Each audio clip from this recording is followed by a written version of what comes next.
Welcome to Source BMX. I'm Van Homan. Today we're here with Trey Jones, Cult and Shadow rider, founder of Swamp Fest. We're going to take a look at his prototype Cult frame. Okay, Trey, you're currently riding your signature prototype Cult frame. So when can we expect to see this thing available? And also, you're kind of an all-around rider. You do it all. You ride trails, park, street, you jib, you go fast. So what's important to you when designing a frame? I don't know when the frame's going to be available. First off, I've had the sample for like a month or two now, so I'm assuming later this year. I don't really know. I just want a middle of the road frame. I don't like it too long, too short. And that was one thing when I first got back on Colt, is that Corey's frame is really long and like mellow, and then like Dak's frame is really short and steep. All the frames are kind of, I just wanted something right in the middle. So it's like 75-degree head tube, 13.5 rear end, 11.8 bottom bracket. Just like, it's kind of, I mean, that's what this is the same geometry as the very first Colt prototype frame. That's what I've rode ever since, past 10 years. So I have not changed the geometry on my bike or on my frame at all. So it's going to be a little bit different than the current frames that they offer. So just having something middle of the road, and that's all I want. When this frame comes out, will this colorway be available? It will not have paint or clear coat on it. So if you live in the state of Florida and ride a lot of spots by the beach, it will eventually look like this. It's a great sales pitch. Will it have an alligator on it? Yes, it will. All right, Trey, let's talk about your front end. You've got the Shadow forks and you've got the Shadow Voltus bars, 10.5 rise. Seems like a pretty big bar. Why do you run such a big bar? What offset do you have on your forks? I don't know what the offset is. I have no idea. They're like the adjustable ones that have the spacer thing in it. I think it's 28 or 32, and I don't even know. I don't know which one. You can do either with these forks. They're adjustable. Yeah, they're adjustable, so you can ride either one that you want. I don't know what I have. I've always ran big bars, like ever since I was younger. Like I probably started riding like uncut slams when I was probably like, I don't know, probably like 13 or 14 or something like that. And I've always wanted to ride a little bit bigger bar. And as bars have progressively gotten bigger, I've always stayed a little bit on the bigger side. I mean, I'm not going like 11s. That's too much for me. But this is like 10.5 by 30, and it's like, it obviously is a little bit bigger than normal. So that's what I enjoy. And then I've always ran a front load, or a top load stem, sorry. And this is like a new prototype Shadow stem. I don't know when it's gonna be out. I don't know the geometry of it, but it's sick and it works great. So we've got another prototype product that the people cannot buy. Is that what I'm hearing? Yeah, make sure you go on sourcebmx.com. You cannot buy this. Yeah, but one day you will. One day it will be available at sourcebmx.com. So Trey, you have the Shadow Finest cranks on this bike. They're designed to help save your ankles. As someone who frequently rides in slip-ons, is this something that benefits you? I mean, you don't see cuts on my ankles, so it speaks for themselves, I guess. I haven't bent any or broken any, so yeah, they're great. All right, Trey, so in a world filled with plastic pedals, you have your own Shadow signature metal pedal. Why do you choose metal?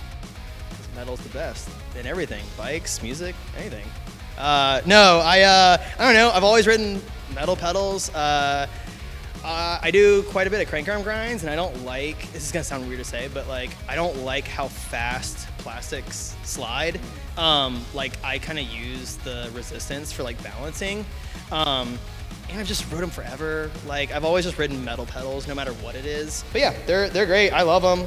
They're like a wider stance, thinner pedal, you know. But they have the knurling on them in case you are doing a lot of pedal grinds, you still have like a little bit of traction, you know. So I notice you have a 32 tooth sprocket on your bike, which seems to be a really rare size. Why do you choose the 32:9 gear ratio? I feel like when I was probably around like 16 or 17, I jumped up to like a 28.9, and I was like, oh, this is kind of cool. And then at the time, Shadow made 32 sprockets, and I jumped up to 39, and I was like, damn, this is really good. I like this. And I just kind of was like, I wonder if I can go even harder. And I found like a really old GT sprocket that was a 32 tooth, and I loved it. And then Shadow started making me sprockets in that size. And then when I was riding for Sabrosa, they made me a 32 tooth version of the Hero sprocket. and they gave me a bunch of them, and then obviously I went to Colt, so now I just have a bunch of Sorosa sprockets. So that's why I have a Sorosa sprocket on my bike. But yeah, they custom made me a bunch of sprockets, and I just love the harder gear ratio. And they don't make sprockets that big. Well, at least Shadow doesn't. So maybe I'll have a new Shadow one soon. Yeah. You need to work on the 32-tooth Trey Jones signature sprocket.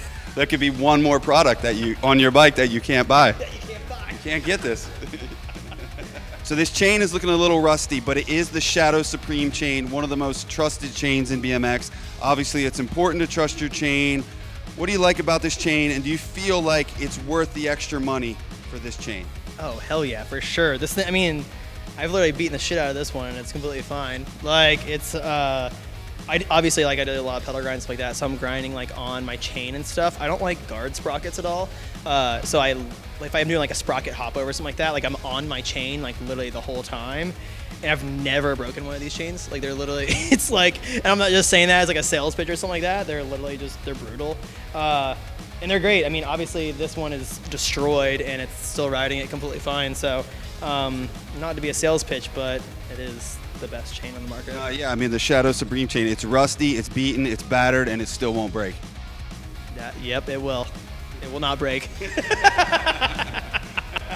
So yet again, another prototype product that you cannot yet buy, and we do not yet know when it will be available. But let's talk about your seat. What's this inspired from? This kind of has a vintage look to it. Break it down for us. I was staying at my buddy Chris Gregson's house, filming some stuff in California. And he had this really sick chair that had it was a red crushed velvet chair, like this old medieval thing. And I was like, damn, it'd be sick to do a seat like that. And I immediately texted Sam, and I was like, this is what I want for my next seat. I want gold embroidery on it. And he was like, okay, you got it. And then poof, here it is.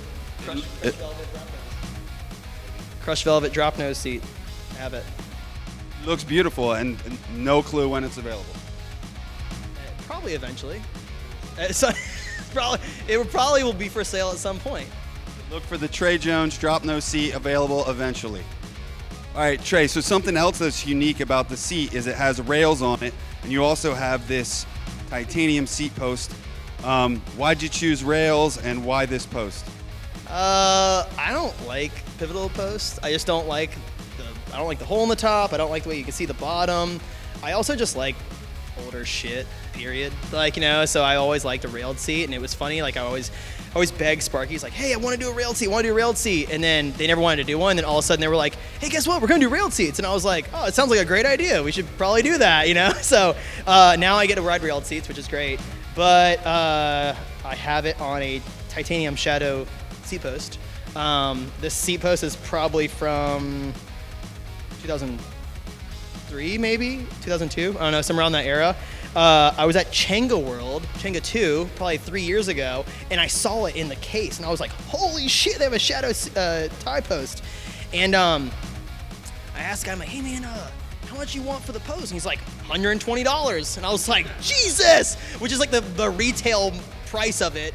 In 2003, I was like, damn, really? It's been sitting in the case for 20 years. You can't give me a break, but I bought the seat post. I spent $130 on the seat post, and it's great. It works awesome. $130 seat post. Yeah. I mean, it's titanium, man, and it goes all the way down to the sprocket. It's big. It's no joke. So it's hey, you gotta pay the cost to be the boss. You know, you gotta pay what it's worth. Trey, why don't you break down your entire brake system for us? You have some really unique items on here. You've got the classic Tech 77 lever with this interesting brake cable, some kind of interesting hanger, and then the more modern Shadow calipers. What's the deal? Yeah, so I got the Shadow brakes on there. They're just the normal Shadow brakes that you get anywhere.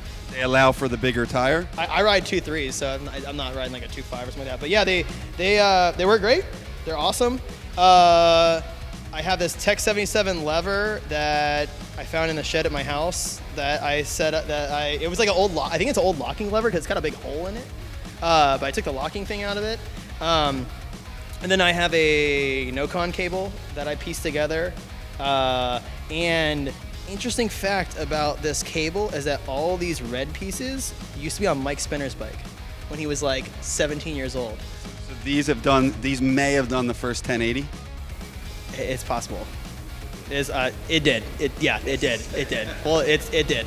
My buddy Dan Reed at Juvie Hall made this straddle cable for me out of an old, I think the metal piece is like a fly piece or something like that, and then he made some spokes that turned into a straddle cable, so it helps with flex. Just because anywhere you can eliminate flex in your brakes, as you know, is like, it will help with like the squishiness of them. And I just tack welded the mounts onto my bike too, so that eliminates like the wobbleness of the mount or the posts themselves. All right, Trey, you've got the Shadow wheels on the rear. You've got the definitive cassette hub, 120 points of engagement. Why don't you explain these wheels, break them down for the people? That's news to me. I had no idea how many points of engagement. I know that they make a crazy noise and they're really fast, so thanks for informing me of that. No, these are the definitive wheels. They're great. They're pretty awesome. And then I have Rant tires on my bike right now because I wanted tan walls at the time, and they make these in 2.3. I don't like 2.4s or 2.5s. I don't like a huge tire because one thing that I noticed with a really, really big tire is that when I go to do like carving nose manuals, it's like when the tire's too big, it's like it's a big radius to like, I don't know how to explain it. It's like I can like cut harder whenever I have a smaller tire. I usually run about like 50 to 65 psi, nothing crazy, like just middle of the, because I ride everything, you know. That is interesting. So that's kind of seems like for some of the gnarly like lines and high speed lines you do, it seems like low to me, 50 to 60, but that's what you prefer. And I have the sick Paul Stanley valve cap cover as well. You can't buy that either. Can't buy any of this. Trey Jones, thanks for sharing your Cult Shadow build with the people at Source BMX today. Check out Trey's bike on the Source Bike Builder. Some of these parts you can get, some of these parts you can't, but sourcebmx.com.